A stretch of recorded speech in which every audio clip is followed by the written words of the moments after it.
Okay, perhaps we start now.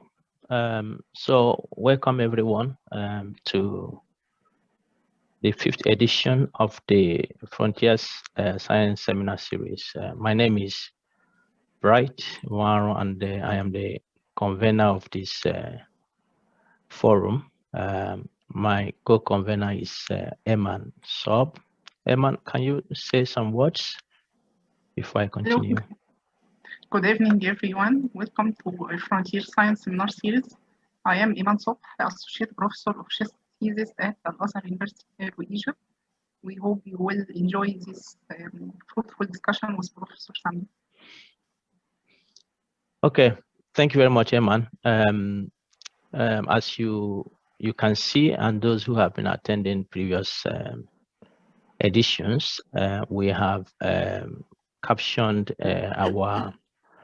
our goal as disrupting stagnation, empowering Africa's future. And I think you can see this on a daily basis across every developmental indicator, whether in science, whether in societal development. Our continent always is going at the last position in these indicators. And so I think we need to continuously engage in conversations that will help us to think about ways to improve our society to ensure that we're developing in the right direction. And I think within the context of science, these conversations become quite important. So please welcome to this, and we hope as we go through the topics we have planned for this year, we will have motivations to rethink the way we do things. So the issue of collaboration is important, and our speaker for today is Professor Samya Nasr. We are honored to have her to find a time within her very busy calendar to come here to speak to us. She is a professor of pediatrics and Cystic Fibrosis Center Director at the University of Michigan. More of introduction will be given by the moderator of today's program. Okay, so we still follow the process we have used previously. So this is an outline of how we're going to go through today, giving the welcome statement as I'm doing, and the introduction to the frontiers, and then presentation and discussion, and then we close. We have said this in previous edition. We'll continue to repeat it for those who are new to this forum. The Frontiers Initiatives has the goal to contribute to capacity building in science, and our overall goal is that we through this process is contribute to Africa's developmental milestones, and we think that science has a big role to play. So we offer trainings, competence trainings, career development. We offer courses, workshops, seminar series, as we have in this Frontiers Science Seminar Series. We offer courses in science leadership, communication, mentoring, and so on and so forth. So this is our area of expertise within the Frontiers initiatives. And in the trainings we offer, the feedback we get is quite encouraging because doing this in a context where every African has opportunity to participate, it helps to actually achieve what we are working, we are going to speak about today, collaboration. So you see Africans coming from different walks of lives, interacting with each other, opening up collaborations and so on and so forth. So you don't just come to learn certain skills, but you also connect, you collaborate. We also have mentorship program we have established. So several of those who have really come to our courses have entered into the mentorship program. And what we see here is that book smart and street smart skills in science, many of the things that make you a good scientist, many of those, you do not actually learn them within the four walls of the classroom. You learn them through sharing experiences with those who have gone through this process and able to impact those experiences to upcoming scientists. The courses we offer and those we have offered before all go to our YouTube channel. So if you go to our YouTube channel, you can take advantage of that. All the videos from the courses are there. And then we have announced the next training, which is 1 week, full of 1 week in May, 24th to 28th of May. Registration is ongoing now, so please take advantage of that to register. That will be on research funding and grant writing. And we have sent the adverts. Please register. We still have some time for you to register. It closes on the 23rd of April, so that is this week, Friday. We've just gone in. So for the Frontier Seminar Series, to enrich the conversation, we have invited eminent, distinguished Africans across all walks of life to come to share their experiences. So these are just a cross-section of those we have invited. And you can see we have chosen topics that are important for us. Topics we think are quite vital to increase our competence in our scientific careers. So the seminar series recording go to our YouTube channel as well. And then we have introduced the Frontiers newsletters. So each session has a newsletter that will come up. And so for this session, we will have a newsletter that will come up after this session, so that those who did not attend or those who want to get the key points will provide those for you in the newsletter. And then if you want to rewatch the recordings, please you go to our YouTube channel. And the goal is that at the end of this year, we will compile the presentations into a book, which we will publish, and they will, of course, keep you informed.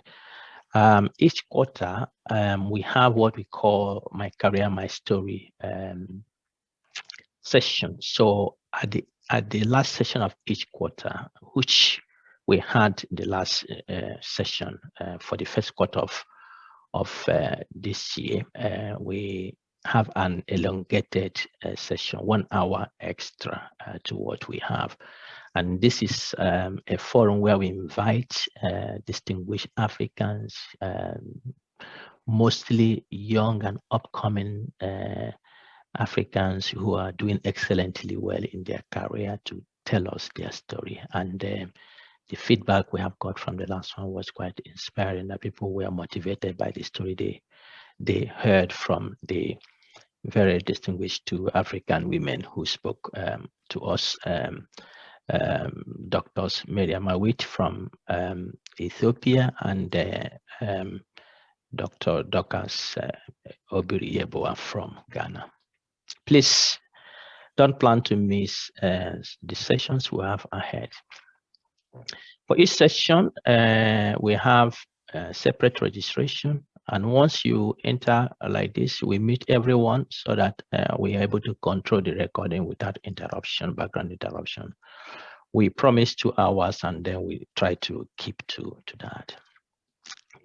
Johnston, who is the moderator, will emphasize on this. So if you want to ask questions during the session, please use the chat box. We'll collect those, and then once Prof has finished speaking, we'll try to coordinate those the question and answer session.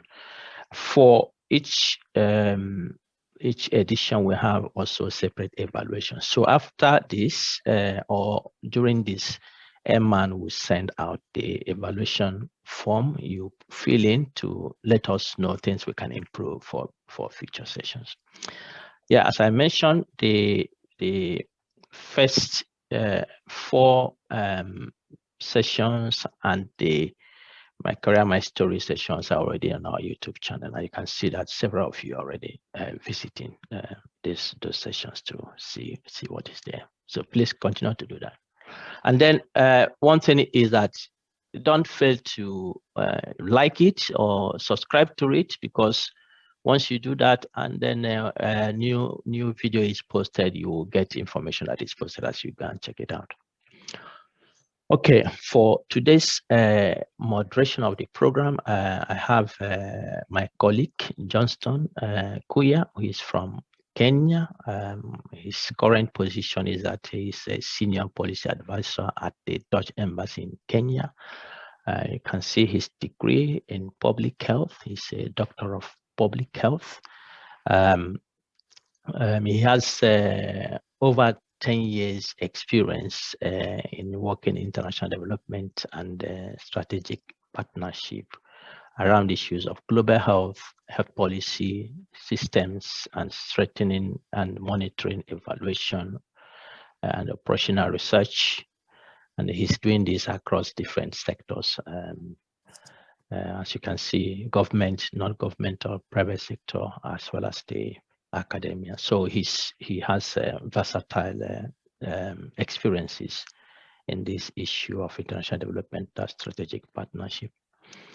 And he's a fellow of several professional organizations, both within the continent of Africa and then abroad.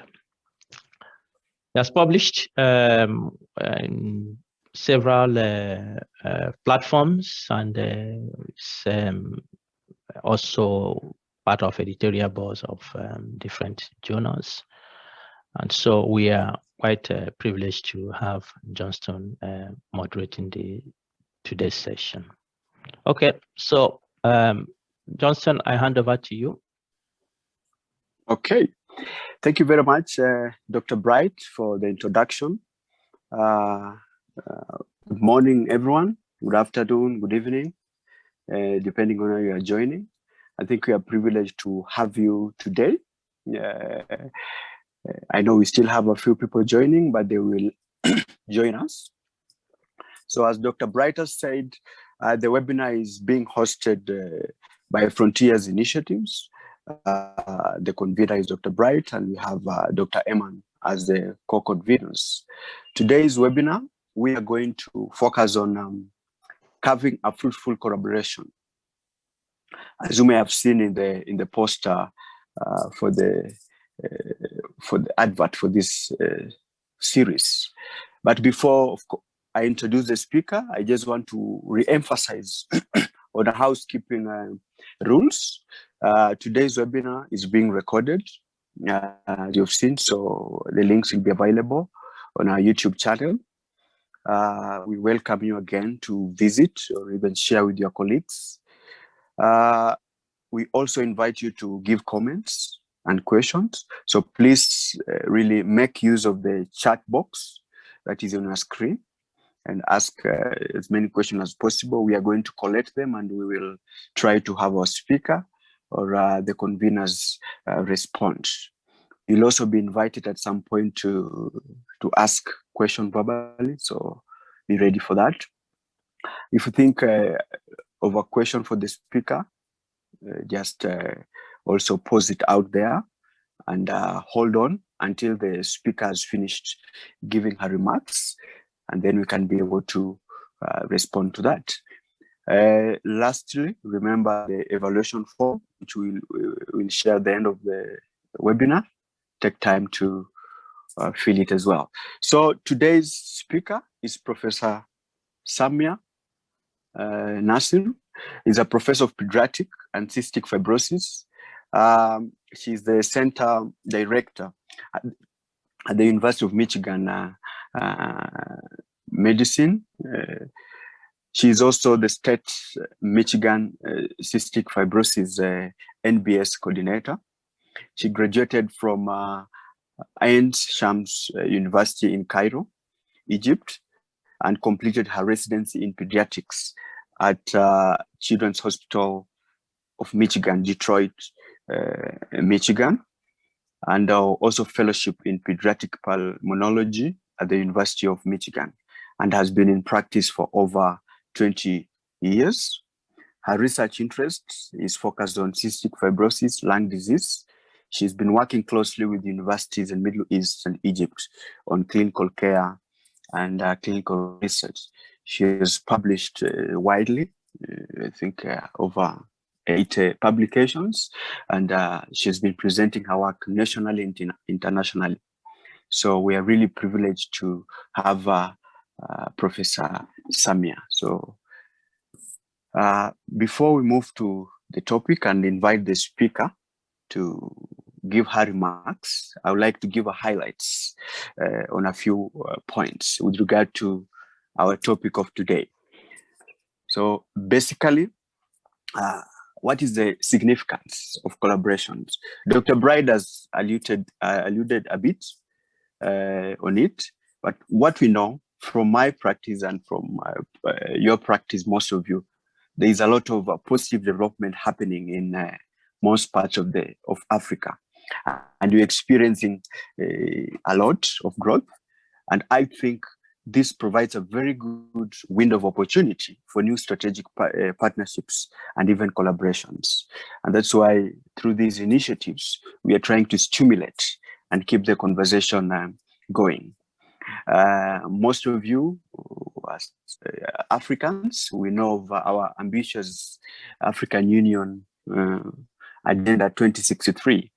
And I was looking at it, and then I was wondering, but I realized it's strongly dependent on enhancing adequate skills and competencies among the labor force, as well as increasing volume of the relevance and quality of frontier-led research. So as African scholars and even entrepreneurs, wherever you are joining today, how do we take control of our research agenda and coordinate collaboration amongst ourselves, even with other continents? And I think this is the focus that we are going to look at it today, and we've been looking at it even in our previous webinars. Partnerships and international research collaborations have enormous potential to improve a lot. For instance, we've seen in the healthcare and policy front in Africa, and these partnerships always bring expertise and training opportunities and even funding for the health research agenda, for instance. In our previous series, we've been discussing how do we strengthen African-led research, and we realize this is an inevitable issue and is of common interest to us. And that's why through this initiative, we are trying to keep it conversation going. Next slide.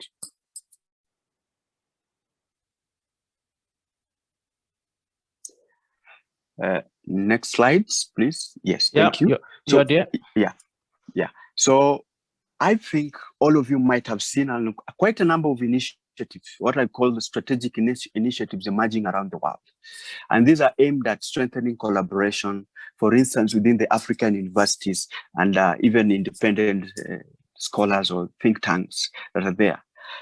You look at like in 2020, I think, China announced that it will increase its investment in Africa higher education as part of their new multi-year program. And the idea is to stimulate China-African collaboration in education. We look at the US. I think they have also taken quite initiative to develop multi-year programs for Africa-US collaborations with a strong focus of with research. And looking at my experience within the African Scholar Group, for instance, which Dr. Bright has also been leading, we've been able to mobilize quite a number of scholars, young, experienced, different people who are interested in research, and we've been able to go through quite a number of courses. For instance, those who know systematic reviews, meta-analysis, even reproducibility research. What does it mean when it comes to collaborations? And these have been very good opportunity even for mentorship and even collaborations. And at the moment, we've seen quite a number of even publications being produced and others being registered. And this is just a simple initiative that as Africans, we can be able to collaborate. And we connect via Zoom. We don't meet physically. I think COVID-19 provided this opportunity. And once in a month, we meet, we discuss, and we continue the conversation. Next. Thanks to Dr. Bright for mentorship. Next slide.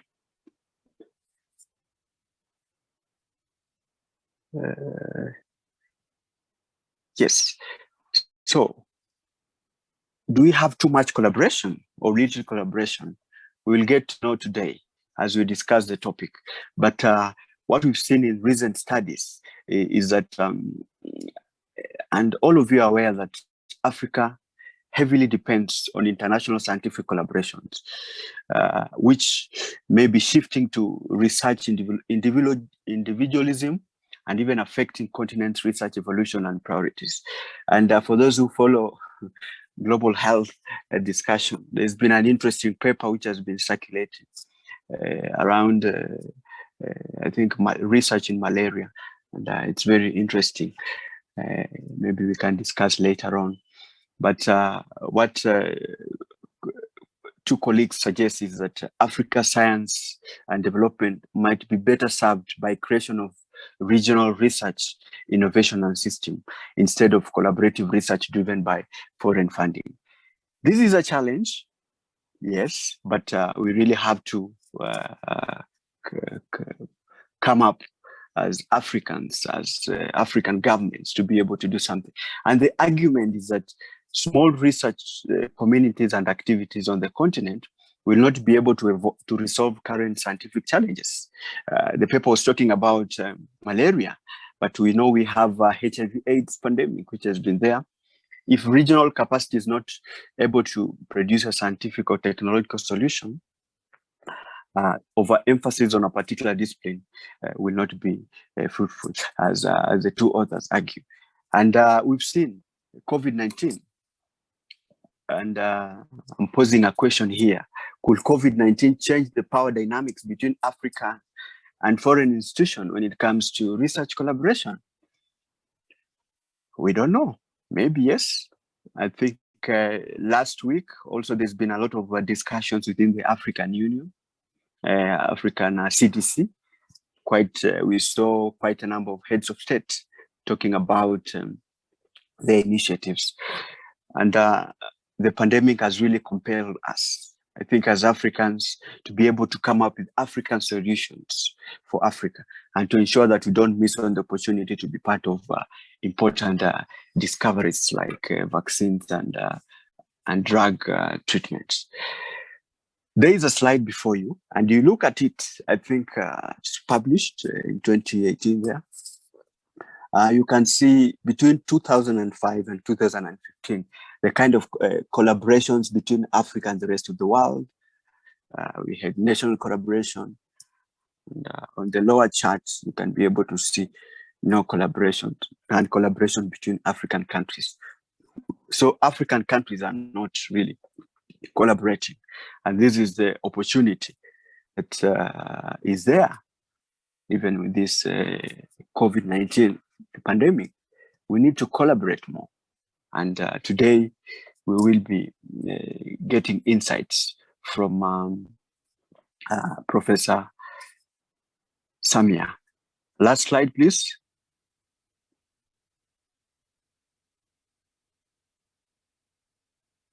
Okay, 3 points. Then we welcome the speaker. So what are the changing priorities of the drivers?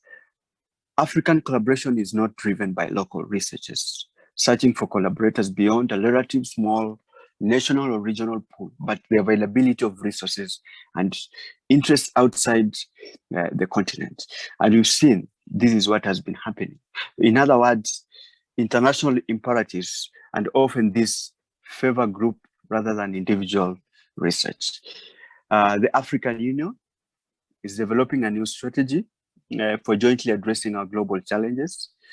And this provides a very good opportunity to invest and support these new collaborative networks within the universities, within researchers, within the continent. COVID-19 is opening possibilities that didn't exist before. And I think this is a crucial time that we can be able to act and ensure collaborations. And that's why through Frontier Initiative, led by Dr. Bright, I think is trying to stimulate this conversation. So thank you very much. I hope that has laid a good background for our topic of today. And I want to take this opportunity to welcome Professor Samya to give her remarks. Welcome, Prof. Thank you very much. So let me pull my talk. Okay, can you see it? Yes, you can see it. Well, I would rather start with thanking Dr. Bright and Dr. Iman for inviting me for this to join the group to speak about the Carving Fruitful Research Collaboration. It's an intriguing topic, and I hope you will enjoy the talk. If you have any question, please feel free to put it in the chat, and Dr. Johnston will be monitoring that. If you wanted to talk in the middle of my talk, interrupt me or something like that, I'm happy with that. That's fine too, if you have a question or need clarification. Okay, so let's see, kind of stuck. Here we go. So that's me, and I think I was introduced nicely by Dr. Johnston, so I will move on. So this is the outline of the talk. You know, what is collaboration? So it is important to define it in a way that that can be clear to everybody. What the rules of establishing collaboration, examples of collaborations in Africa and internationally, opportunities, how to come up with research idea, which is really important. If you want to collaborate with another institution, you really need to be familiar with the process and also bring something to the table, if you will. Mentoring is a very important issue, and then also the vision for Africa in general. So what is collaboration? It's the need to engage with interdisciplinary science, assess innovative approaches to problem solving, and acquire expertise beyond which you own a research group have. For example, I am currently collaborating with Indiana University, Riley Children's Hospital, and Cleveland in a research project. And Indiana has expertise in a certain technique that I'm not having, you know, it's a new to me. And also Cleveland has an important aspect of working on an area that is not in our institution as well. So that's, you know, it's a good thing to collaborate, and then I'll talk later about that and what do I bring to the table for that one. So the rules of establishing collaborations is clarify why you might want to start a research collaboration. You don't want to just start it because it's something catchy or you help your future in an academic institution or something like that. It should be really clarifying why you might want to start the research project. Consider the characteristics your collaborator must have. So again, you're not going to just go to anybody to ask to be a collaborator. just because you like that person or you think they're coming from a good institution. You know, you really wanted to make sure you're collaborating with the people that will add to your research and your work in general. Consider practical approaches to establishing the relationship. So I get a lot of emails from people from outside the country saying that they wanted to come to work in my lab and wanted me to mentor them. Well, that doesn't make too much sense because I don't know them that well. And then also, you know, I have to benefit as well from their collaboration or their mentoring. Define the type of collaboration you want to pursue. Like, are you going to collaborate in a specific area of your research or with a specific institution and look for people in that institution to collaborate with? And clearly define the main goals and expectation and expected outcomes. And the references that I had these rules from are in the bottom of the slide. So rules of establishing collaboration, be aware of the important obstacles to establishing the relationship. So make sure to understand that there will be some obstacles. Discuss dissemination policies as well as intellectual property right at the early stages. So it is very important to really be clear at the beginning. So when I start a project and we're gonna write up a paper, I usually would say, before we start writing, this is the order of co-authors on the paper. Or if we're starting a research project, we know what each member of the collaborative will be adding to the project. Consider and clarify the extent to which you are prepared to share resources and information. Sometimes you would come into a project and you're so careful about your idea that to the point that you don't want to share it with your collaborator because you're afraid that they'll steal your idea, for example. Well, that's not really a good faith to start a collaboration with. So that's, you need to be careful, but you not to the point of not sharing information. Sharing resources. So for my project with Indiana University, I actually have the equipment that we needed, but we don't have the expertise. So they shared the resources with us. So there was somebody always available for us to talk to and help us out. So that's a good collaboration with us. And then avoid conflict of interest. So you don't want to be, you know, collaborating with two competing institutions, for example, or competing researchers. So you need to make sure there is no conflict of interest in your part as well. And then be aware of the potential funding opportunities. There are lots of funding opportunities that you can tap into, and you really need to do your work to find out what research opportunities and funding are available for you.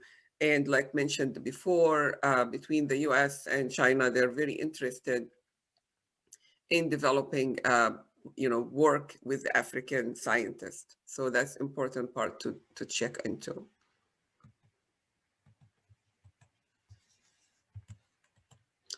So examples of collaboration, how to collaborate within Africa. So there is a African scientist directory, which Dr. Iman and Dr. Bright alerted me to. I actually am not familiar with it. So that's a good source that you need to really be a member of that. The American Thoracic Society, I'm very active in the American Thoracic Society. I'm the co-chair of the International Health Committee, and we do a lot of work on that. So there is a program called Methods in Epidemiology, Clinical and Operational Research, MECOR, and I'm adding that into within Africa. It really also can go within Africa and outside of Africa. The MECOR program is very active in Africa, and that's why I included it there. It's run, I think every year was running, but with the COVID, there was some delays. And it's including African scientists to present in this project.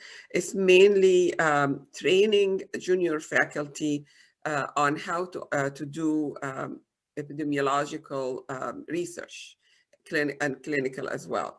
and I'm actually a faculty for MECOR, but not in Africa, I'm in Indonesia. So it's a very good program. There are 3 levels that you can move through it. I think now they're added a 4th level, and it's a very structured and it's very helpful. And you always can look it up and apply for it when you have it available. I think last time was in Nigeria, but it's been in Kenya before, so it moves into different countries. The Pan-African Society, I'm actually a member of, and it's also a very good society to tap into. So that way you would know what if there's any available resources through that. The African institutions collaboration within Africa. So there is a collaboration, and I'm going to give an example in the next few slides. And also African countries collaborating outside of Africa. Sorry about the typing. So the African Scientist Directory, I wanted to just talk a little bit about that. And it is collaboratively developed by the International Science Council, or ISC, Regional Office for Africa, and the Academy of Science of South Africa. And it's actually funded by the South African Department of Science and Innovation. It's mainly to provide relevant information on African experts in the national and social science, natural and social science, humanitarians, engineering, mathematics, in all of these areas. This directory could facilitate free flow of scientists and scientific knowledge across the borders and promote the participation of African scientists in activity in the ISC. Ensure efficient information transfer from the ISC to the scientific community in Africa, and promote and facilitate the formation of scientific societies and academies within the countries as well. So it's really very important resource to tap into. So if you aren't a member, please join them. And this is the link for joining them. I actually looked at it and it's very promising. If you need more information, please reach out to Dr. Iman or Dr. Bright to help with that. So examples of collaboration within Africa, like I mentioned, the MECOR program is very, very successful. It's been going on for the last close to 30 years. It started in South America, and South America now is independent, meaning they use their own graduates of the MECOR program to teach it. So it's been very successful. It's been going on in Africa, and Malawi is really a lot of the base for the program is in Malawi. And it's been offered for the last several years. I don't know exactly how many years, but it's been offered there. And again, like I mentioned, the goal is to train young scientists, mainly physicians though, and in epidemiological, clinical, and operational research in developing countries. So it's available in South America, in Africa, in Turkey, and in Indonesia, was available in Vietnam at one point, and in China and India as well. This is a picture of the group we met in usually there is in the ATS, the MECOR group meets, and this is part of the graduates or participating and faculty as well. And this is the one from Indonesia that I've been involved with. And it's really a very successful, if you will, project. The Pan-African Thoracic Society is a major professional organization representing lung health in Africa. And I'm sorry, I know some people are not specifically physicians or pulmonologists. So you can just use the examples to kind of expand in your area of interest.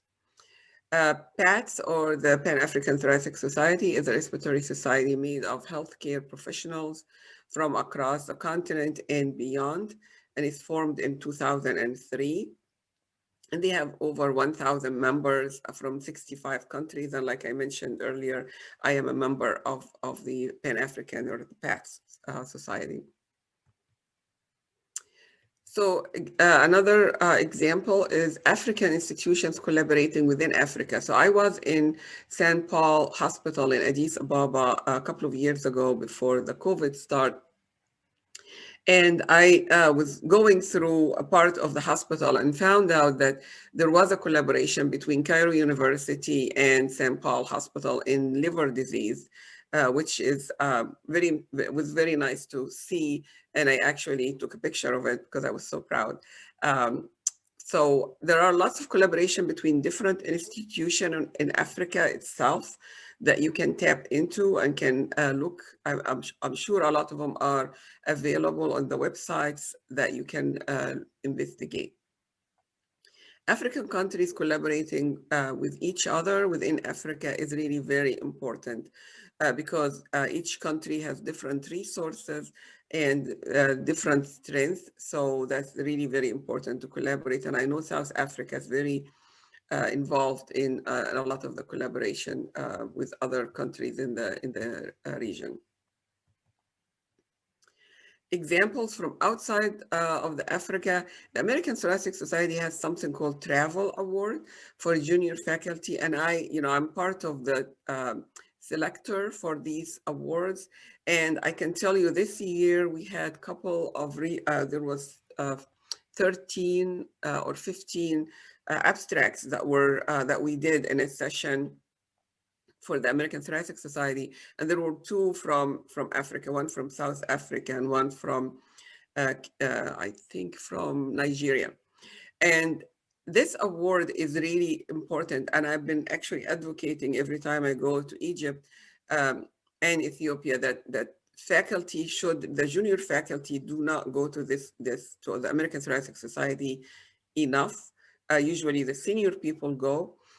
So it would be really a good thing to publicize that and see if junior faculty can send cases. It's actually looked at very favorably. The Travel Award covered their travel, their stay, and a year membership in the ATS as well. And it's really good for collaboration. If you're talking about collaboration, usually we would ask each presenter if they have any body in mind that they can invite to see their work, to start a collaboration. And we actually going to be moving forward to selecting, looking at the posters and the abstracts, and then recommending, like senior people to be part of it from the US or other countries to be able to see what their work is and see if they would want to collaborate with them. The American Thoracic Society have a mentoring program. However, I've been part of that, and I mentored somebody from Brazil, and her goal was not to be mentored. Her goal was, how do I come to the US to stay in there? So kind of killed the idea of the mentoring program. But there is each assembly in the American Thoracic Society have a mentoring program. So if you would want to look into that, that is a good way to present yourself and present your ideas to your mentor, who can help direct you to how to start working on having a good mentor for your research. Grant support from different institutions and organizations are available. There are some from the American Thoracic Society. There are some from the Gates Foundation, WHO. So you have a lot of institutions, depending on your question, that can help you fund your ideas. So examples of collaboration from outside of Africa, again, between institutions. So I know that Johns Hopkins, for example, and Harvard have very good collaborations with African institutions. So that's something that's important to look into. And also between countries, like mentioned before, China and US, interested. And again, it depends on your question. So opportunities, like I mentioned, the ATS MECOR training program, but also MECOR has an award program. So like the travel award, so the MECOR training program would ask the participants if they would want to submit an abstract to the ATS. And if it's selected, then again, the travel is covered. The ATS Travel Award for people in developing countries, but also people from developed countries participate in that. We would like to see more of the people from the developing countries submit for this one. ERS has a lot of opportunities as well for people from Africa. And then there are grant opportunities. You can look into your own institution. Like, for example, my institution have an internal grants. But, between institutions or countries or the drug companies actually can have funding for research projects. So, and that's been easier to get. So if you would want to look into that as well. So there is a project that as I was searching for references for this talk, that was very interesting. So there was a very good example of collaboration, and that collaboration was helping to unify the medical language system. So we do have a lot of different ways to explain things. We have different ways to abbreviate things. So, but can we unify it? So in 1986, the National Library of Medicine on NLM assembled a large multidisciplinary, multi-site team to work on the unified medical language system. So that was really important to that point that the NLM convened that group. The collaborative research project aimed at reducing the fundamental barriers to the application of computers to medicine. And then the knowledge, the unified medical language system, knowledge sources and its influence on the field of informatics were huge. So very important work. And it illustrates the strength and challenges of substantive collaboration among widely distributed research groups. And the spread of the World Wide Web has increased the visibility of the information access problems caused by multiple vocabularies and many information sources, which are the focus of it. So we really, the very good collaboration, the people that were invited to the collaboration was people that are actively working on things like that, that helps. The NLM team exemplified a key characteristics of the unified medical language research, its dependence on contribution from many disciplines, including medicine, biomedical science, medical informatics, computer science, library and information science, and linguistics.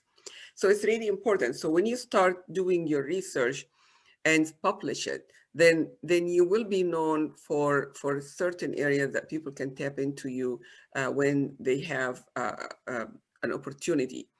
For example, I've done some work on transition. So transition from pediatrics to adults for cystic fibrosis patients.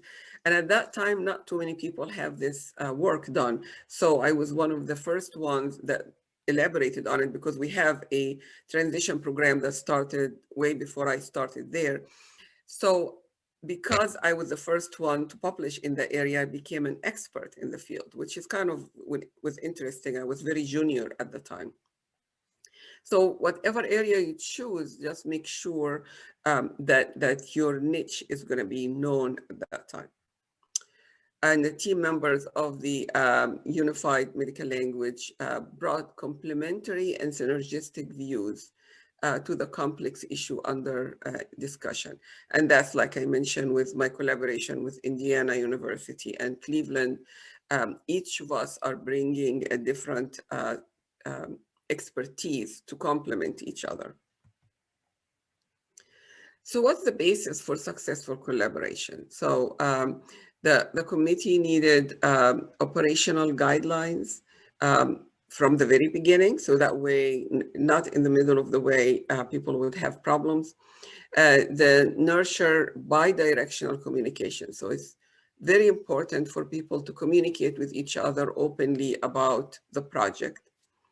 Promote ongoing learning and development, and develop an online presence. So that way people can access it once you finish working on it. And also for people to communicate with each other.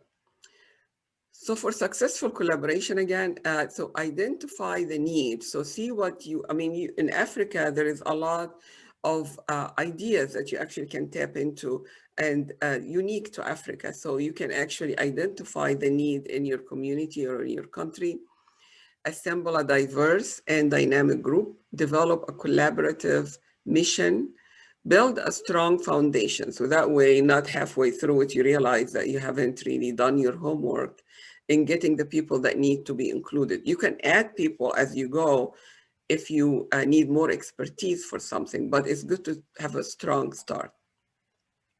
Establish rules, roles, and responsibilities from the very beginning.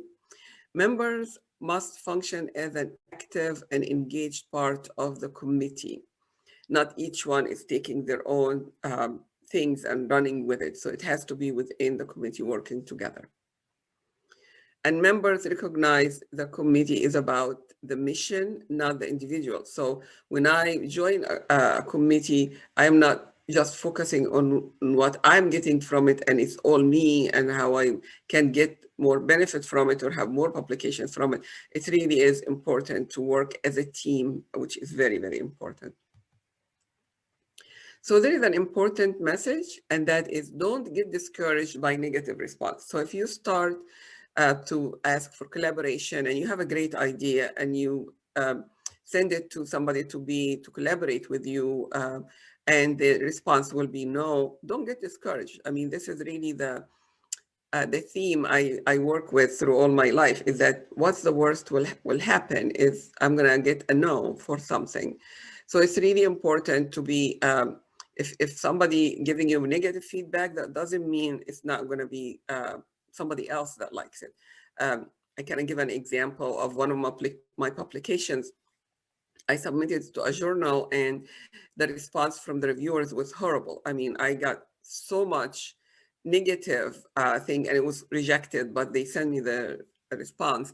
It was unbelievably negative and I just kept reading it page after page and I was very upset about it. But then I turned around, submitted the same paper to another very prestigious journal and they loved it. So I didn't even do any changes. I submitted as is. So it was very, very interesting experience for me. So I'm like, okay, these people really, so it depends also on the reviewer. So that's the publication thing. But in general, in life, don't get discouraged when you get a negative response. Just move on, find somebody else. Be careful, but don't worry too much about people stealing your ideas. Yes, you need to be careful, but not to the point of not sharing your ideas to get started.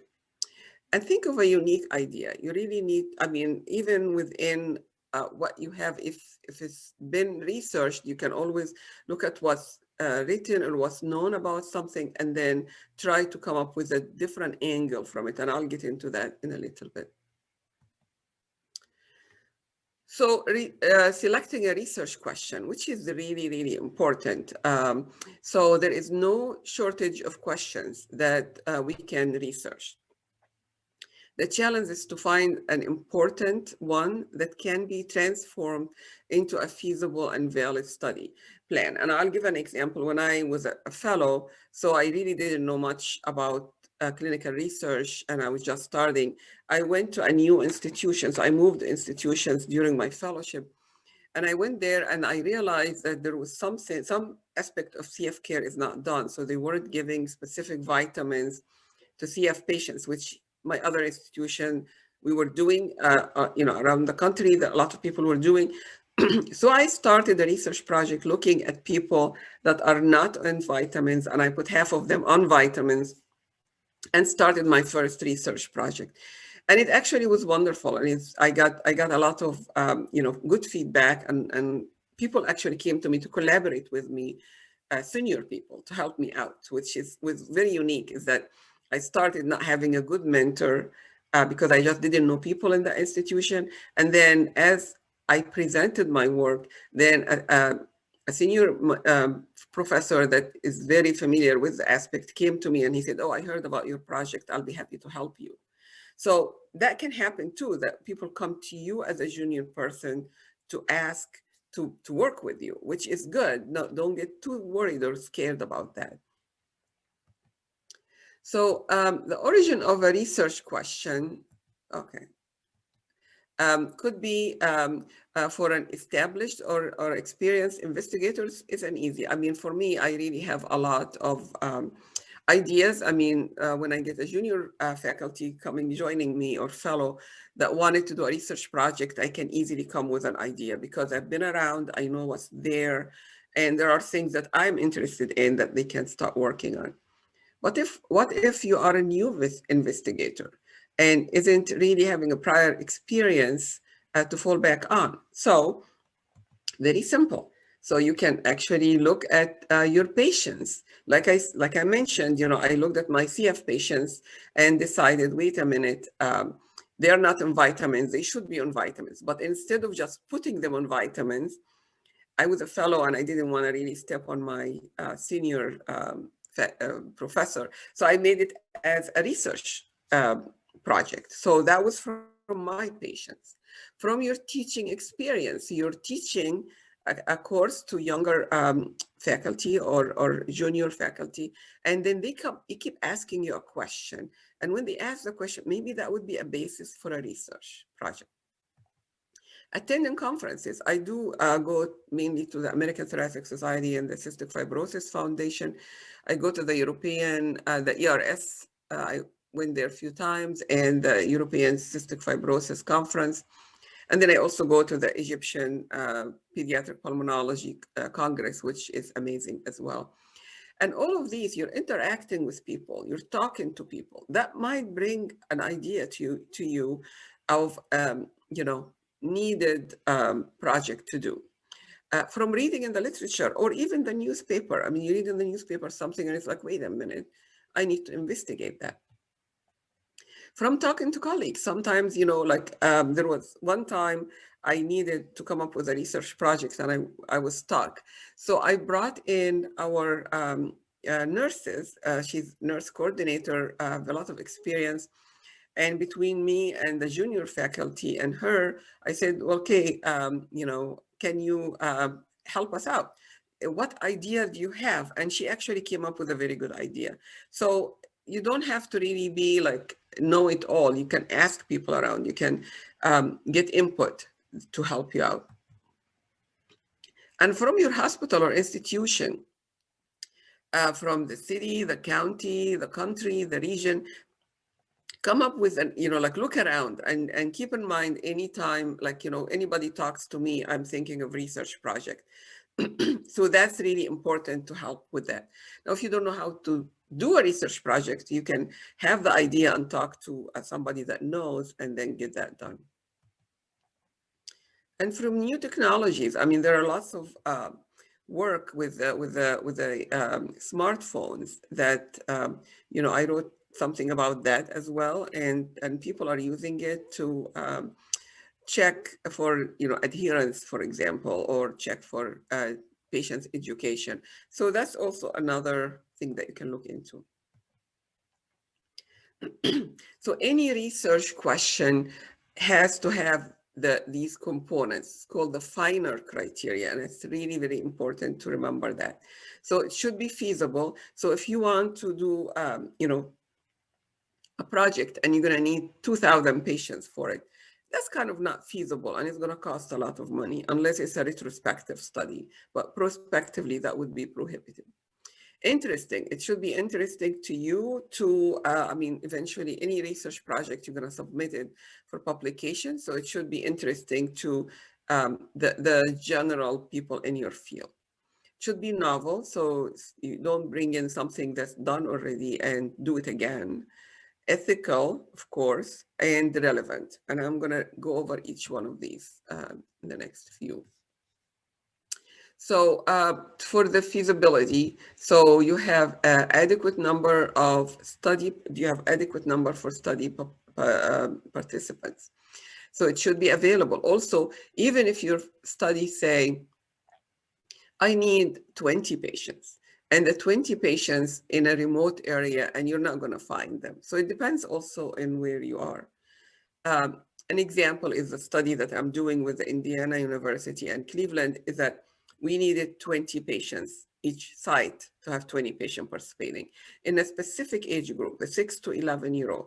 Well, I didn't really want to commit to it till I know how many patients I have in that age group. And, I found out that I have like 100 patients in that age group. I'm good. So 20 is not bad, because anytime you have like a population, for example, of 100, you should budget for, you're going to be able to recruit, maybe 20 or 30% of them. Otherwise, it will be really hard, unless it's an easy project and people are going to really like to join you. Adequate technical expertise to do the investigator and the colleagues have the skills and experience to design, carry out a study. So it's really important to, it's feasible in the number of patients, feasible in the technology experience. So that's really important to keep in mind as well.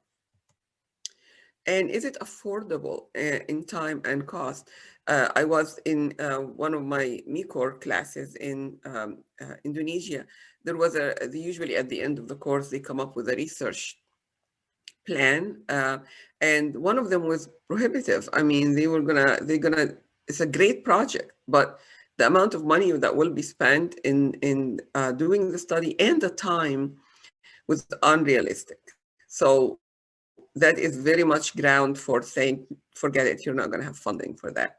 So it's important to be realistic and manageable in scope. So you don't design a study for 5 years when you're starting. You want data to come out of your study. If you're going to do a 5-year study, then divide it into pieces. So like, I'm going to work on the baseline information and publish that. And then I'm going to work on, so that way people are not waiting 5 years for you to publish. And by that time, other people are going to get your idea and then end up doing it and beating you to it. So it's very important to make sure that the scope is manageable. Is it interesting? Is it interesting to you, which is fine, but is it interesting to your peers? So it's really important to run ideas by peers that you trust, so they won't take your idea, to make sure that it is reasonable or an interesting project. And then to possible funders, I know that the Gates Foundation, for example, have certain interest. So it depends on their interest, they would accept, grants application for that or not. So it is important to think of that as well. Is it a new and novel idea? So good clinical research contributes new ideas, new information, but what does new mean? So it could, and that's really important.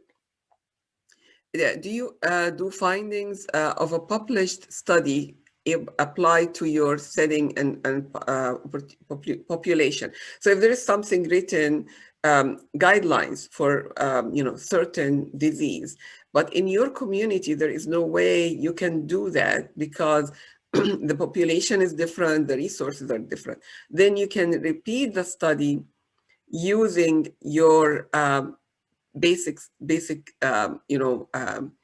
settings and your patient's population. So that way, even though it's published, but you're having a twist to it, which is, can that apply to my country? And it doesn't. So here is how it would. And you can change it that way.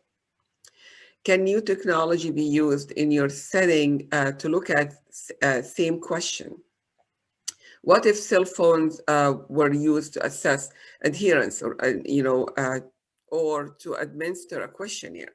And right now, the cell phones have been really a huge tool that people are not tapping into it enough. And I know a lot of people in the developing country, like when I go to Egypt, for example, it seems like everybody has a cell phone. So you can easily capture patients to do questionnaires by using the cell phone, have it designed for cell phones and ease, and then it can come back to you to analyze. Might your study avoid the weakness of a published study? So there is a study that's published, but they usually list the weakness or the limitation of the study. Well, can you redo it and have better solutions for the limitation they have? So you can see you can really play with that and be able to manage it in a better way. Is it ethical? So a good research question must be ethical. Before we start anything, we have to communicate with our ethics committee to get their permission, and their job really is to make sure that the patients are protected. Virtually all research requires a formal ethics review and a consent process. Virtually all of them. So even now we're writing about case reports that we have. Usually if it's more than 2 case reports, more than 2 patients, then you really have to submit to the IRB. And we have 2 patients from my site, 2 patients from another site, and 2 patients from a third site. And yes, we did have to communicate with our IRB to make sure to get us the permission. And anytime you write a paper, usually they ask you, did you have the ethics committee review of this paper? Because that means it's ethical. So is it relevant? So your study findings, is it advanced scientific knowledge? Is it influence practice guidelines? Is influence health policy and guide future research? So for example, in advanced scientific knowledge, when you're trying to see is high resolution CAT scan of the lungs are important factor that you can use to evaluate your early lung disease. So that's really more of a scientific knowledge that people were not tapping into it till recently. Influence practice guidelines, very important to know the guidelines, then you can make sure is everybody doing it, so that's another way to do research is that, okay, I have guidelines for COPD, for example, but is everybody in my institution using it? And if not, why? Influence health policy is very important and guide future research. So a lot of the time when you do a research project, it is really to open the door for more research projects. So that's important to keep in mind. So developing the research question, an initial question is probably going to be very broad. So it's like the 10,000 meter kind of view. And then you can narrow it down. The challenge is to focus it. And really important to, the challenge is to focus it and keep it simple. So you don't want to really make it so complicated that you get lost in the process or people reviewing get lost in the process. So keep it focused. So for example, the project that I keep referring to between Indiana and Cleveland is that we're focused. We are looking at patients' baseline, which could be a paper by itself. And then looking at the effect of a new modulator for cystic fibrosis that's very effective after 3 months and after 6 months of doing it. And also looking at the bacterial colonization in the lungs by following them at baseline 3 months and 6 months. So that's kind of a simple question, and then the process we're going by are detailed for the funder, which is the Cystic Fibrosis Foundation. So the challenge is to focus it and keep it simple. So, you know, for example, another example is I seem to be seeing a lot of patients with COPD exacerbations or chronic obstructive pulmonary disease exacerbation returning to the hospital soon after discharge. Why? So your first instinct is, okay, why are they having a lot of exacerbation? Are they having inadequate treatment of their exacerbation? Inadequate discharge planning and follow-up. So all of these can be an observation that you notice that, well, my patients are coming back too quickly. So all of these are questions that you can actually, look at and have definitely several publications or several grants from them. And it is a question worth researching. So that's very important. You don't want to research something that's already been done. So the first step of any research is to do a literature search to make sure that nobody else is doing what you're doing. And if they are, then you can come up with a different way or a different angle of how to look into the project.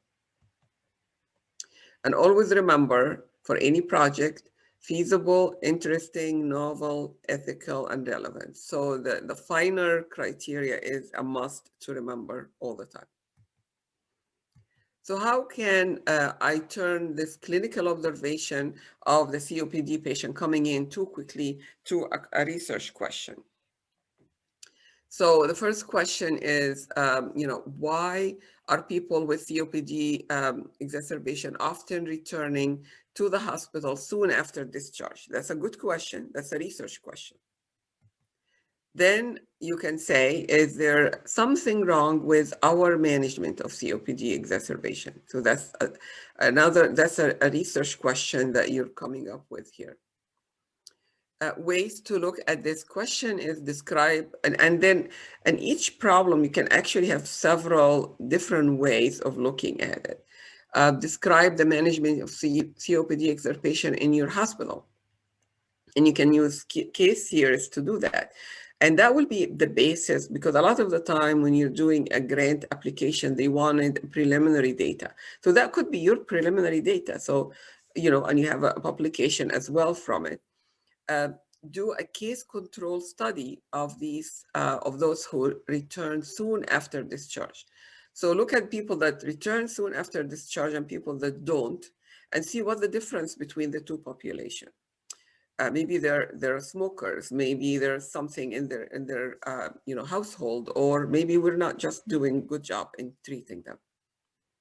There's a cohort study of patients with COPD exacerbation by following, do a cohort study to see, what are we doing for them? How many weeks are we treating them, or, per month after their hospitalization, looking for risk factors for rehospitalization.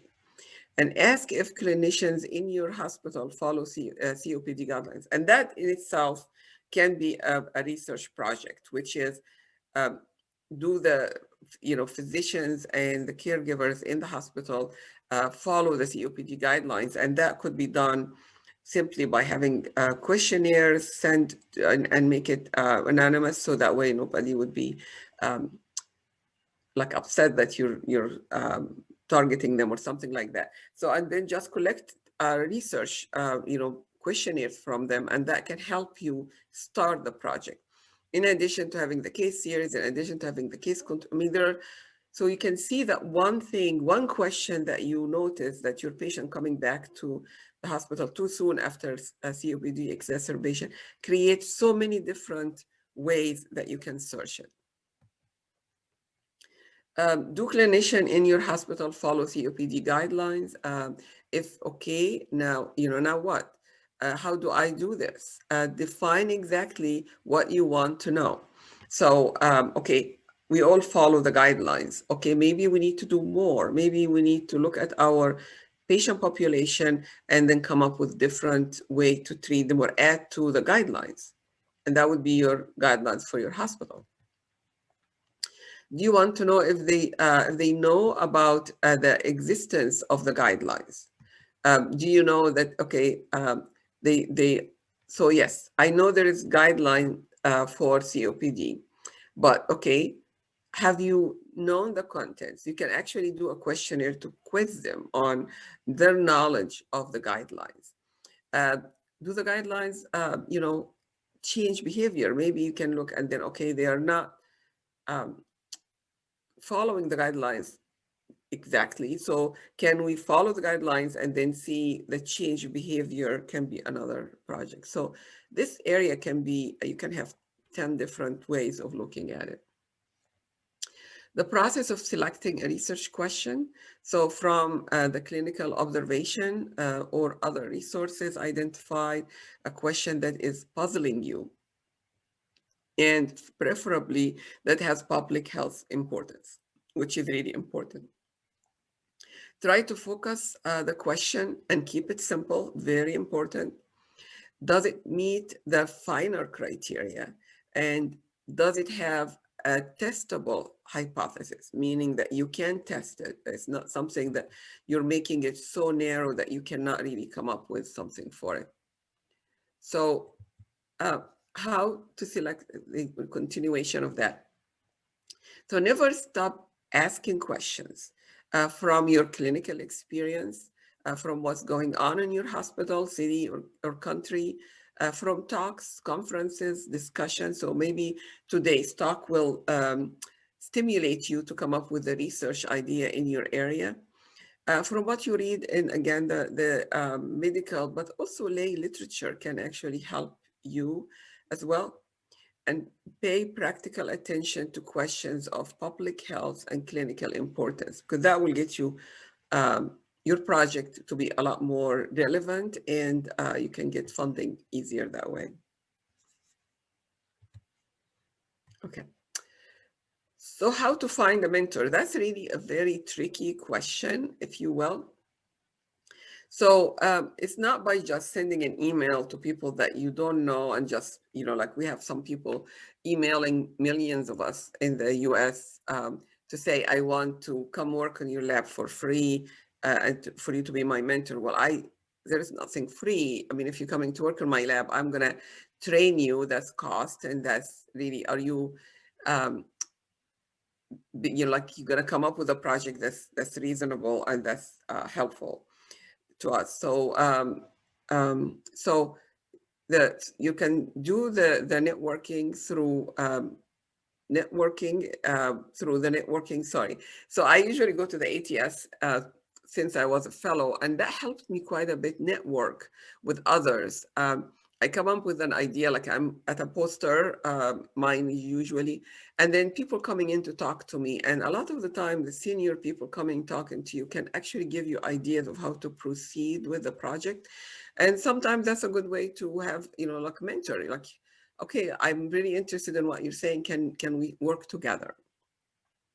So through your research idea, through your presentation in a national or international meetings, and that really is very close to my heart, because one time I had a project with the Egyptian patients, and I was presenting it in international meetings, and people came to me afterward and said, but can you do genetic testing on these patients? And I said, no, I don't have the funding. They said, well, do it. So they came to me and collaborated just because, you know, of the talk. So that's really important to be open-minded about that. Through asking your senior colleagues. I mean, mentoring can start from your institution. You can have more than one mentor. I have a junior faculty that has a mentor for clinical work, a mentor for research, which I am doing it, and then another mentor for other things. So she has like 3 mentors, which is fine. Each of us have our area that we're trying to develop her career in. So there was a question of how to empower Africa's future, and that is a very challenging question. So Africa has a complex disease burden. So it has significant prevalence rates of chronic communicable and non-communicable diseases. So that's really like an area or a gold mine, if you will, of all of these that you can actually tap into according to your specialty. Interdisciplinary research is needed for the social science and humanities as well. So you really cannot do it by yourself. You need to have people helping you. There is African-centered chronic disease partnership exists, and that research partnership between high and low income regions over the last 2 decades has been increasing, and that's really important as well. So the structure of partnership, it depends on the funding organization and the empirical and geographic focus of the research. I'm going to be doing a lot of work in Egypt and in Ethiopia for cystic fibrosis identification. So there is a lot of geographical focus on the research areas and also on how to change the guidelines to fit into the Egyptians and Ethiopians' resources and patients' ability. The disciplines involved and the research capacity of the collaborating institution or groups. Very important. And when I get into any project through the years, I'm really thinking it's a research project. I'm just starting with a question.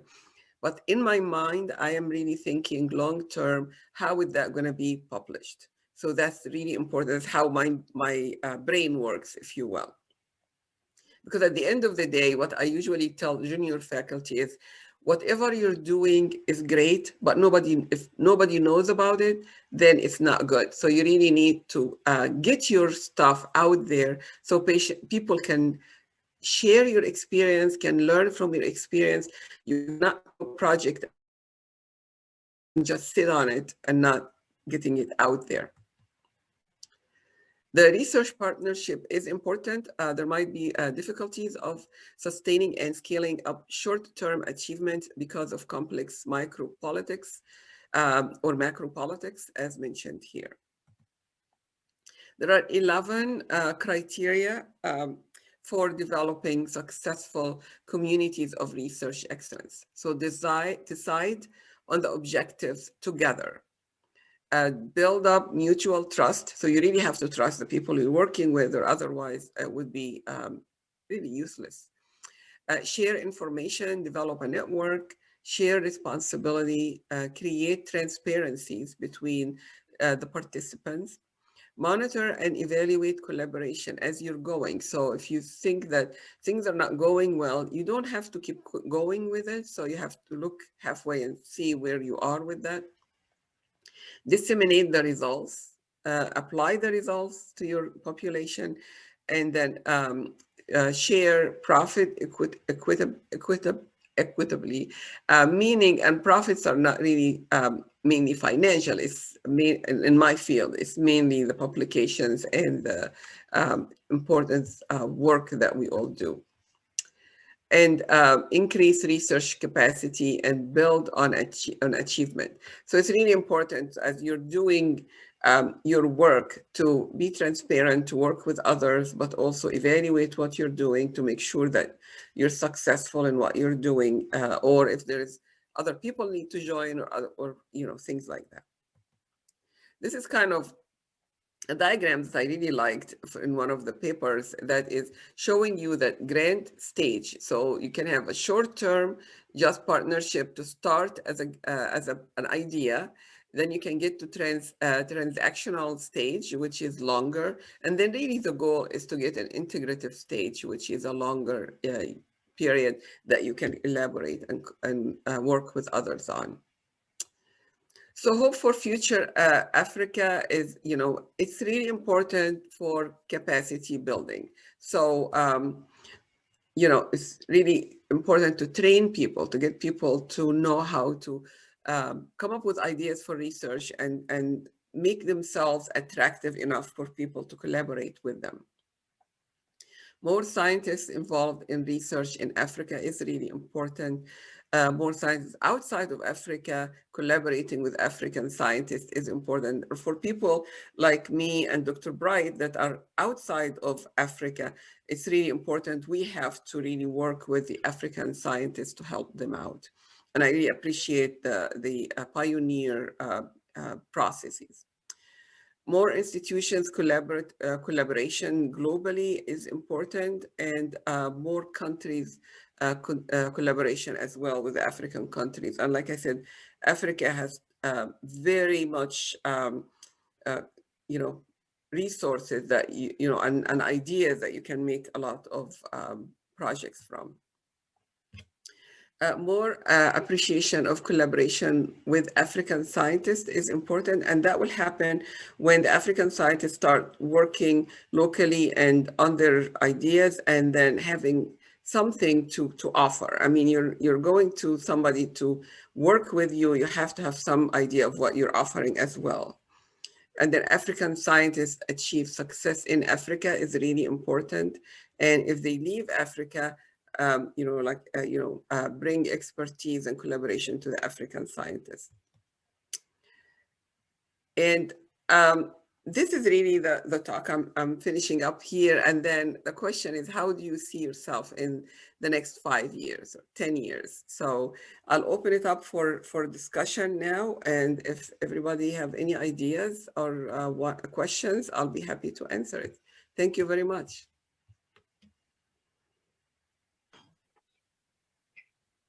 Thank you very much, Prof. Samya, for very interesting presentation and perspective. I think we really enjoyed. And just to briefly summarize it and put it into perspective, I think I'm sure most of us at the moment, I think, understand what collaboration is and how do we collaborate or engage. I think we've been challenged that before we do or start any collaborations, we really need to establish the rules of engagement. We really need to know the people we are collaborating with. We need to know the basic rules. And why do you want to really start collaboration of research? I think that has been a very, very interesting perspective. I think the other thing that Prof has also discussed is about characteristics and approaches of collaboration. I think we really need also to understand. We really need to be aware of the obstacles to be able to establish collaboration, because there's nothing that doesn't have collaboration. Obstacles, I mean, everything has challenges. So as African scientists, I think we are being challenged. The other thing is avoiding conflict of interest. I think this really stood out for me. It's really, really important. And then how do we collaborate, even within Africa or even outside Africa or even with other institutions? We've seen an example in terms of looking at, for instance, the National Library of Medicine team, what they are doing through multidisciplinary engagements. The other thing that Prof has also challenged us or mentioned is about the basis for successful collaborations. I think you really, really need to know why we want to collaborate, why we really need to come up with a specific topic, for instance. And all these things revolves around research questions. And she's mentioned about one of the biggest, I think, challenges that most researchers have when it comes to formulating a research question. I think, so where do I start from? What do I do? I think all of us have been there before. And I think we look within the spaces we are working with, whether if you're working with your patients, if within your teaching faculty, within reading newspapers, reading articles, all that, sharing experience within colleagues can really help us. And finally, I think the final criteria was also really, really good. And I think this can really help us a lot when it comes to developing a very strong research idea moving forward. And the message is always keep it focused, keep it simple. And we've seen a very good example of COPD research question, and she's been able to take us through.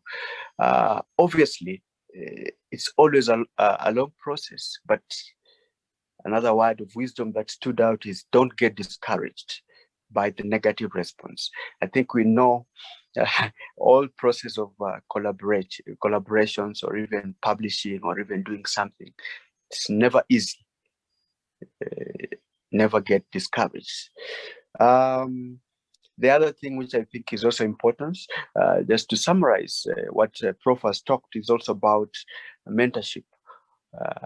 If you really want to get a good mentor, you really need to network. You really need to talk to your senior colleagues. You really need to attend conferences. You really need to come with research ideas, because when we come with research ideas, then we are able to stimulate the thinking or even the thoughts that are within our mentors. Then we are able to succeed. And then last but not least, two things that are also important to the topic of today is empowering African future. I think it's really, really important that we must always remember that as scientists, we really need to come out strongly, we need to collaborate with one another. We need to, for instance, reflect on the 11 criteria for developing a very good research collaboration that Prof has talked about. I think we encourage you at the end of this webinar to also look at it, reflect on it, because they're very, very, very good points. And indeed, as Africa, there is hope for the future. So let's invest more in training. Let's invest more in working with the other colleagues within Africa, outside Africa, and we are going to succeed. So I think in a nutshell, I'll really summarize and say that's some of the remarks that have been given by Prof. Samya. And lastly, of course, how do you see yourself in the next 5 years, 10 years, 20 years? I think that is really, really a very good question. So moving forward, I think we have to look at the question time. I think from the chat box, but also feel free if you want to have to raise a question, if you want to say something, if you want to react to the question on the screen, please raise your hand and we will let you in.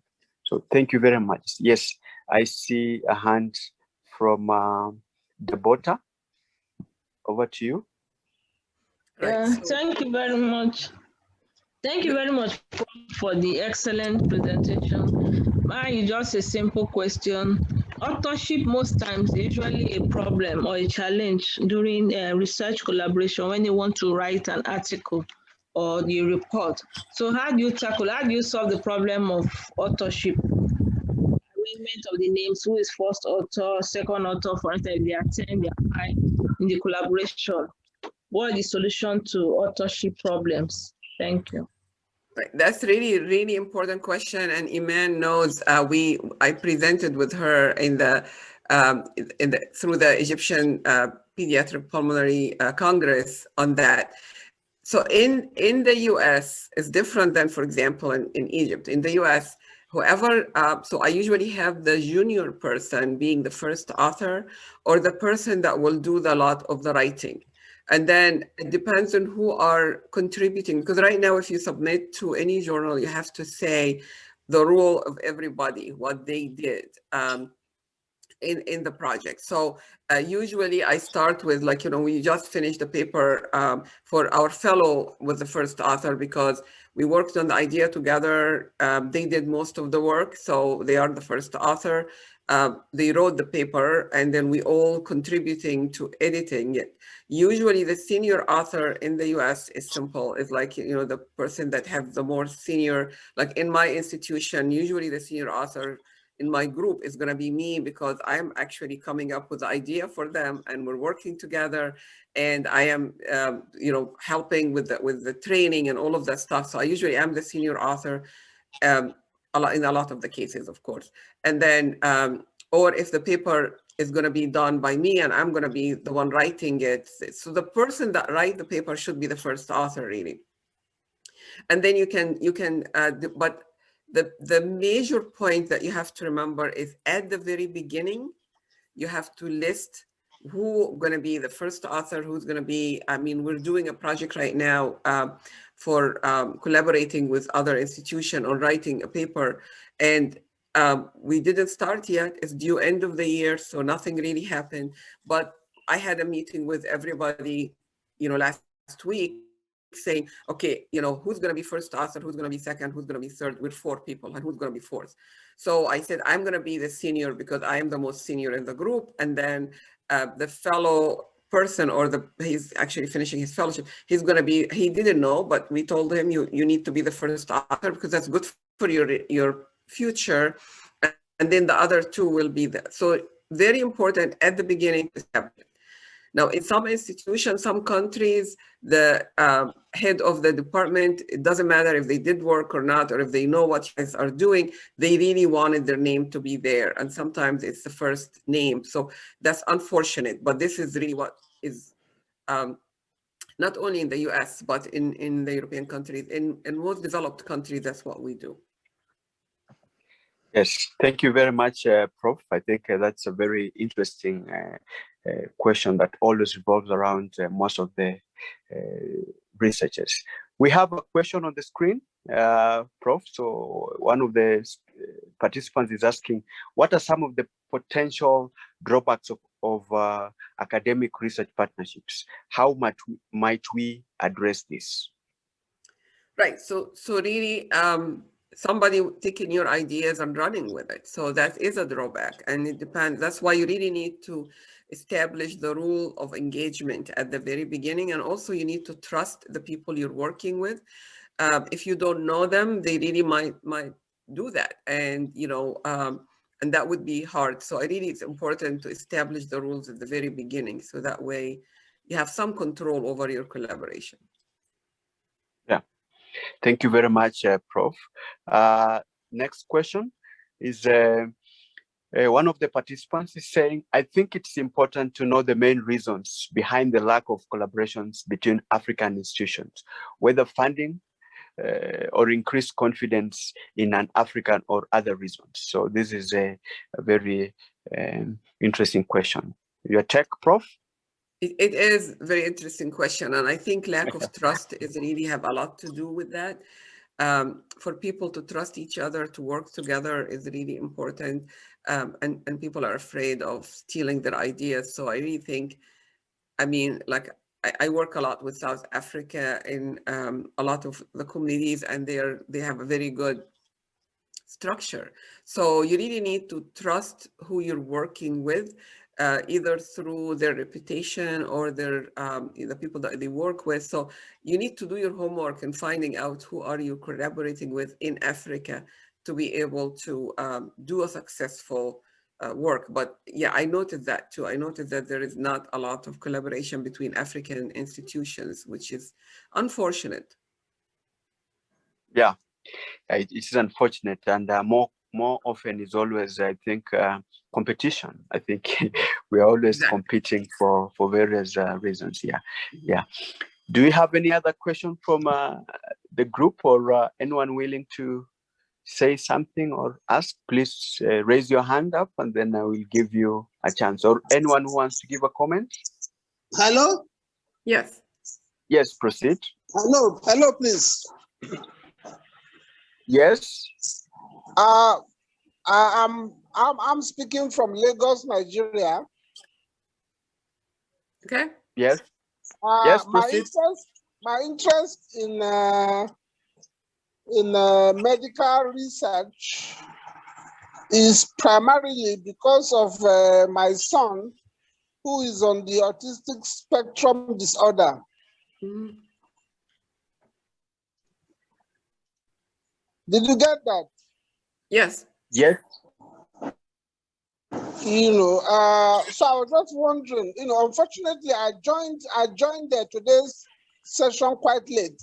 So I don't know if you covered, you know, maybe some initiatives of bringing us laymen into the fold of research, you know, because, you know, Africa is a developing continent, particularly sub-Saharan Africa is a poor region, and you find that a lot of the solutions for people living with disabilities, such as the autism, you know, in this part of the world, they are very expensive, you know, and they are not necessarily the best solutions. So you find that parents need to be like some kind of amateur researchers for them to find local herbs and vegetables and all these natural food that can help solve this kind of problem. I don't know, maybe I'm rambling. I don't know if you get my drift. Well, actually, that, I don't know, are you a physician? No, I'm not a physician. I'm a project management practitioner. Okay. And So I'm also a business strategist, you know, a business consultant. So occasionally I've had clients in the healthcare sector, but interestingly, that was a long time ago before I had my son. That was about 2 decades ago. You know, when I did some consulting work with Pfizer, because we have Pfizer, you know, here in Nigeria. Sure. So really, that's a very, very important question. And then the autism spectrum management is going to be different in Africa than it is in the US, for example. So I really think it would be great if you can find somebody that will be interested in studying, you know, how to change the guidelines for autism treatment in Africa rather than, or Nigeria specifically versus in the US, for example. So I think if you can look into like, you know, a lead person to help with that, that would be great, because not everybody with, you know, children with autism spectrum going to leave the country to get them treated. You're going to stay in the country because that's where you are. But modifying the guidelines is really important. So I think you just should be able to find somebody, hopefully, that would be interested. Okay, thanks, Prof. If I just come in here to add to this question now. Is that Mr. Waru? Yes, this is Mr. Waru here. Oh, okay. You're in Nigeria, obviously, right? Yeah, I'm not in Nigeria now. But you are a Nigerian. Of course, I'm a Nigerian. From your name, I guess that's much. Okay, so but what I wanted to add here is one of the things Mr. Isiaka mentioned was how people like him as parents to children who have this type of disease may get involved in research, which is very important aspect, because in the developed world, we have what they call lay participation in research, and in many situations, this is pioneered by foundations or NGOs or charities set up along certain disease. For instance, you have the autism, so you may have foundations that are campaigning for perhaps better treatment, prevention, and so on for such disease. So they become part and parcel of the process that sets agenda for management or guidelines, as Prof has mentioned. I don't know how that works in the developing world, especially in Africa. But one thing is that on the 20th of June, within the seminar series we have a topic that we presented, and that is on the role of NGOs, the role of the lay people, the role of the charities in scientific research in Africa, because we want to understand what is happening in Africa in this area. So I think just for the sake of time, not to take this too long, I think you can book your calendar for that day. 20th of June, we'll be discussing 20th of June. 20th of June, we'll be discussing on the role of the lay people, the role of the NGOs, the role of the charities. So I think you can come with your questions so that we can tackle them on that day. What time will it be holding on 20th of June? It's same time. So the seminar series is same time. 5 p.m. GMT. Yes. Excellent. We will send the invitations through email to all participants here. Okay. Thanks everyone. Johnston, you're back. Yeah, I'm back. Sorry. So thank you very much, Dr. Bright, for jumping in and responding to that. So do we have any other more question or any comment or any reactions from the group?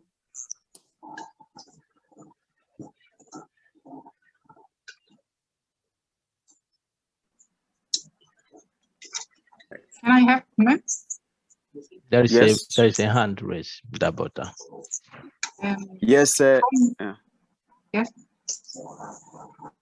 From this discussion with Professor Samya about collaboration and our previous and upcoming seminars, we see that as Africans, we don't know our strengths and challenges. I think many of those outside Africa know more and think more about our problems, and they see it as a great opportunity for research. So I think the first thing is to work. That's what we are doing now, and then to put points for our strengths and to know what we can provide for each other as African countries, and also for other future collaborators, and also our problems to be the set of research or our research questions, because if we have this great opportunity with a large number of problems that need solutions and work on it, at this time we can go forward and not only have excellence in research, but also we will have fruitful business market and also fruitful economy, which will be improve quality of life of each African citizen. That's what we hope for the next 5 years for as individuals and for all African countries. Thank you. Thank you, Eman. Thank you very much for the invitation. That was very, very lively discussion. Yes. So I think we are almost on top of the hour. So I would like to encourage you, if you have additional questions or you have you want to connect directly with the Frontier Initiatives, please visit the YouTube page, or you can write directly to Dr. Bright, the email, and then he will be able to respond to you. So we invite you in the meantime to have a look at the evaluation question form. Please fill it. We really appreciate your feedback.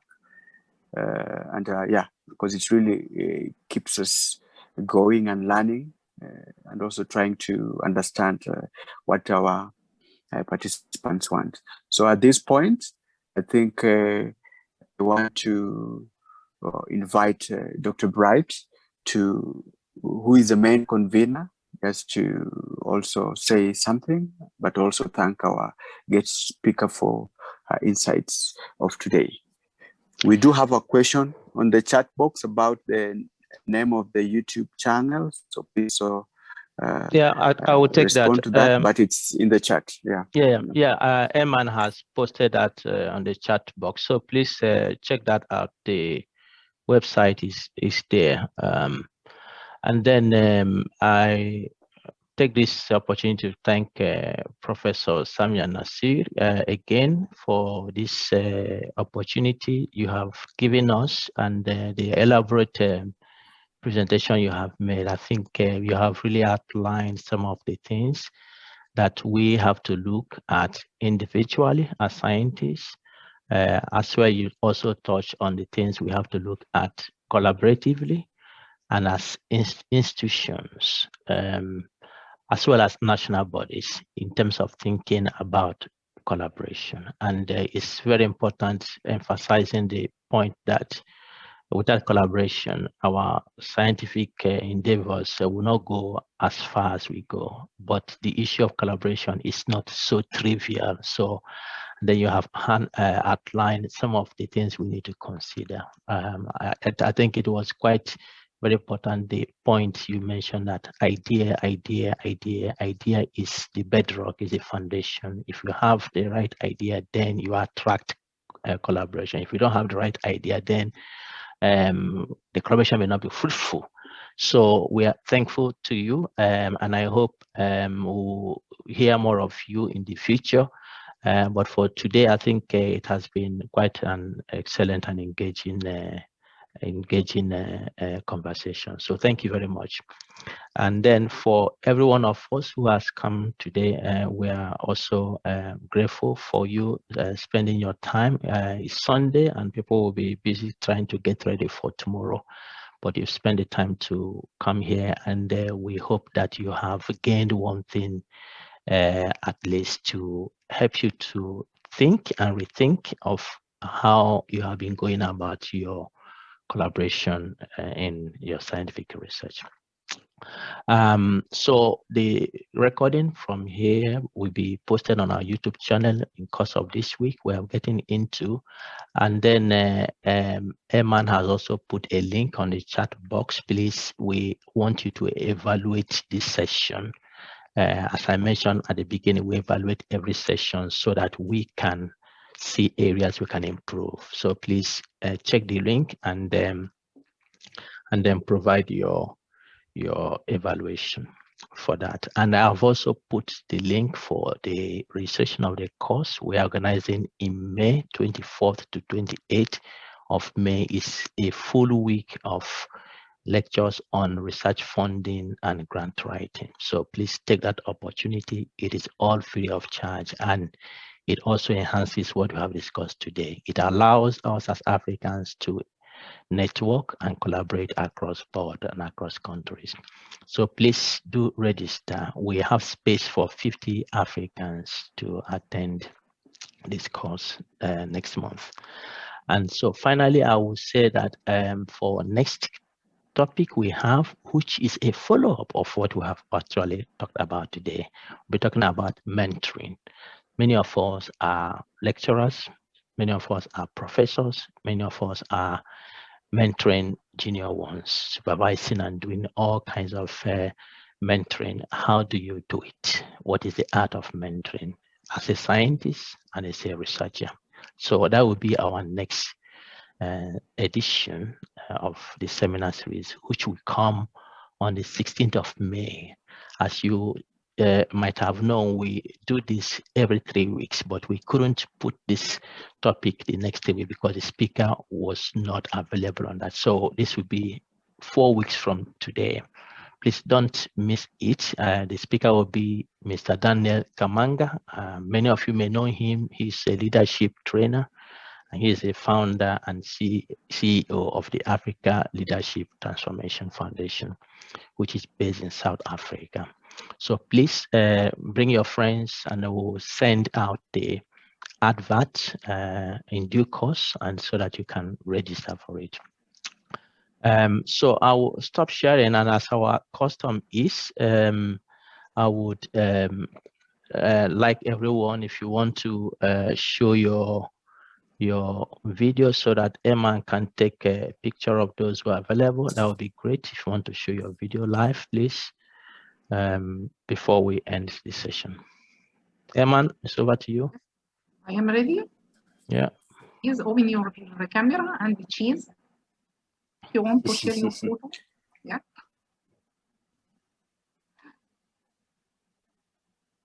Are you ready? Yeah, we are ready. Yes. Yeah, we're ready. Yes.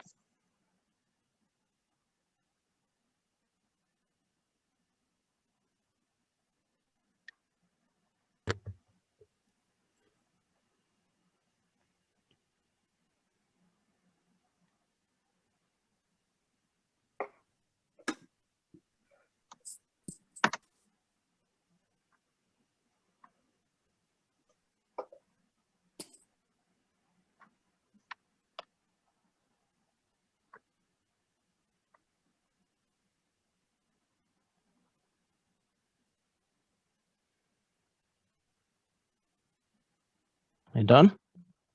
Yes. Okay. Thank you, everyone, and have a good Yeah. night, good afternoon, good morning, wherever you are, and see you in the next edition. Thank you. Prof, Thank thanks you. very much Bye-bye. again. Thank you very much. Thanks. Thank you. Prof. Presentation.